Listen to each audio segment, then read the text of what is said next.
Here are some examples of adaptations. First, the Texas blind salamander. The Texas blind salamander lives in underwater caves in the aquifer and springs that feed water to the headwaters and streams in the upper reaches of the Guadalupe River.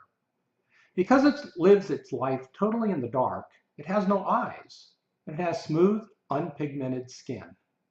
It gets oxygen from small gills that look much like feathers attached along its side just behind its head.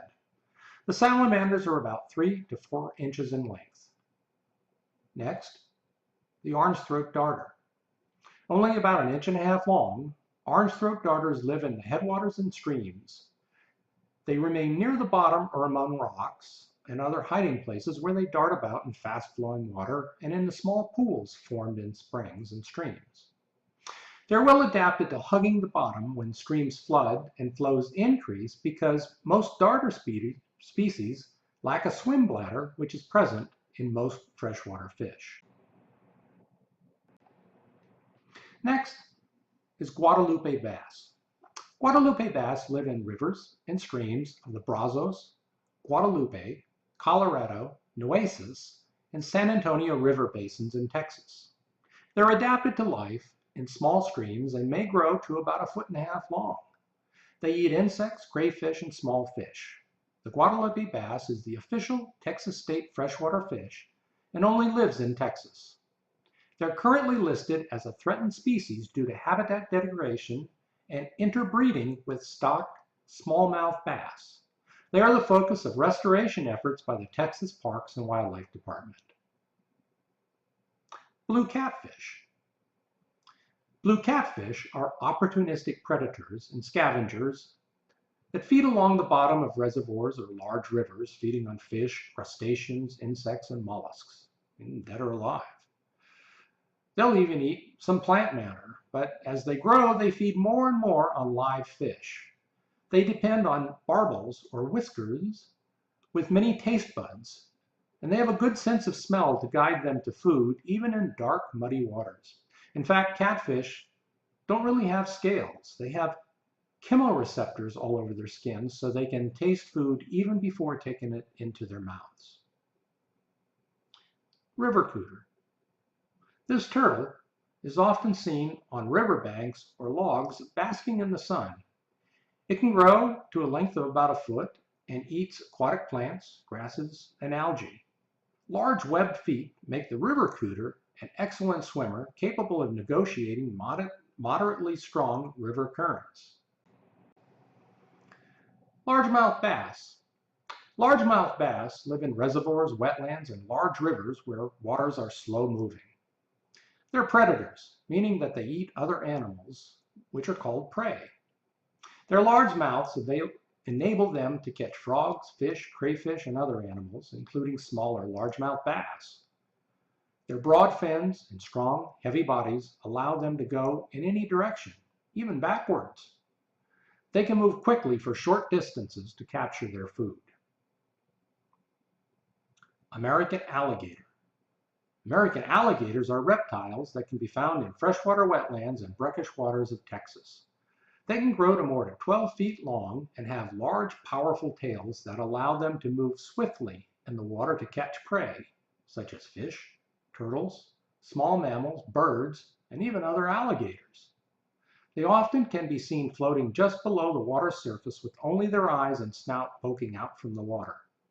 Placement of their eyes and nostrils is an adaptation to life in the water that allows them to breathe air and see around them while staying submerged and hidden. Mallards and roseate spoonbills. Waterfowl are ducks, geese, and swans. They're adapted for swimming with webbed feet and for floating on the water surface, as well as diving for short distances underwater. Other water birds, like the roseate spoonbill, are adapted for wading in water with long, thin legs. Many also have long beaks that they dip into the water to pick food items off the bottom of shallow streams, ponds, and estuaries. Eastern oyster. Oysters live in estuaries and bays, feeding on plankton by using their gills to filter tiny food particles out of the water. At 2 weeks of age, oyster larvae, each about the size of a grain of pepper, these oyster larvae settle onto objects to which they attach with cement-like glue. At this stage, they are called spat. They begin a complete metamorphosis process to build their shell and spend the rest of their life in this one place.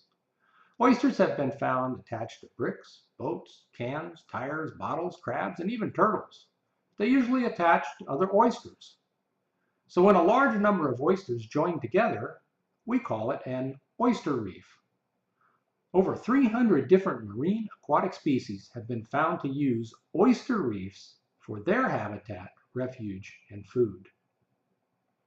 Red drum. Red drum, also called redfish, live in shallow brackish waters about 1 to 4 feet deep.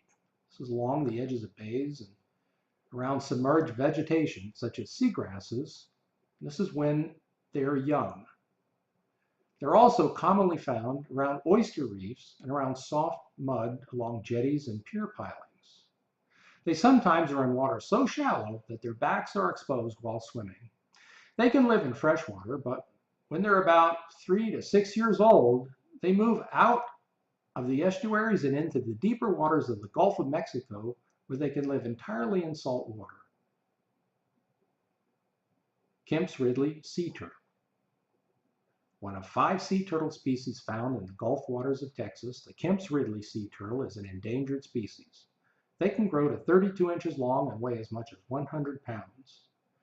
Sea turtles' feet are formed as flippers, allowing them to swim through the water.